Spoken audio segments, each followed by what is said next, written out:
Attention, attention, the mic is now open. Repeat, the mic is now open. Calling all frauds, wannabes, and gonnabes to this microphone. Calling all virgins to the microphone. There's no sacrifices on this here stage. It's about gentleness, and we will be gentle. Taking our time to introduce you to onomatopoeia and offering you your first taste of colorful metaphor. Attention, attention, the mic is now and never shall be open.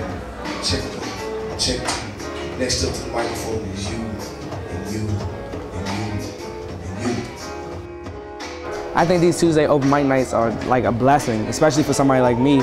I mean, I'm just, up and coming. I'm not as serious as I should be about it, but it's gradually getting me more serious about it, because when you do things like this, when you see how the crowd reacts to how you do it, you want to strive to impress them, you want to strive to make that name for yourself. See, I was a living legend before I entered my first slam. For engraved deeply in the palm of my right hand was the foolproof plan on how to reach immortality, and it was spelled P-E-N.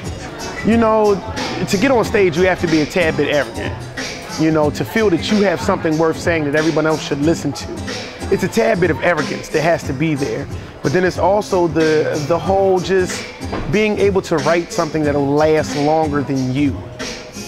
I mean, I do think poetry plays a role in the life of everyone, just like a lot of different types of art. Because if you think about it, if people didn't have art to express themselves outwardly, then stuff is internalized, and then whatever your aggression or what you're upset about or such could come out in other ways that are probably less constructive. See, it started out in the puppy love phase where I would write 3 or 4 phrases, grew into a junior high thing where I would write 3 or 4 pages, and matured into a real love thing where in one night I would rip 3 or 4 stages and realize that rapping it down right now, I would rap a live reciting scriptures from the ghetto's Bible, aka the ghetto survival kit, but you can call it my notebook.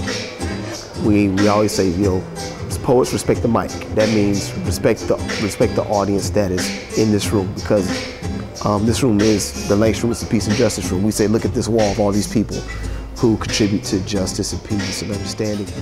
I kept it silent for too long, had to take over my mouth. Now it's finally time to let it out. Let it out. I kept it silent for too long, had to take over my mouth. Now it's finally time to let it out. Let it out. The audience here, they're a tad bit rough, which means you have to bring your A game. You can't get away with just saying whatever you want. You have to be able to express yourself properly. But they do it in a family manner. It's like your auntie or uncle listening to what you're saying and lovingly reproving you if you're wrong, but also lovingly encouraging you if you're right.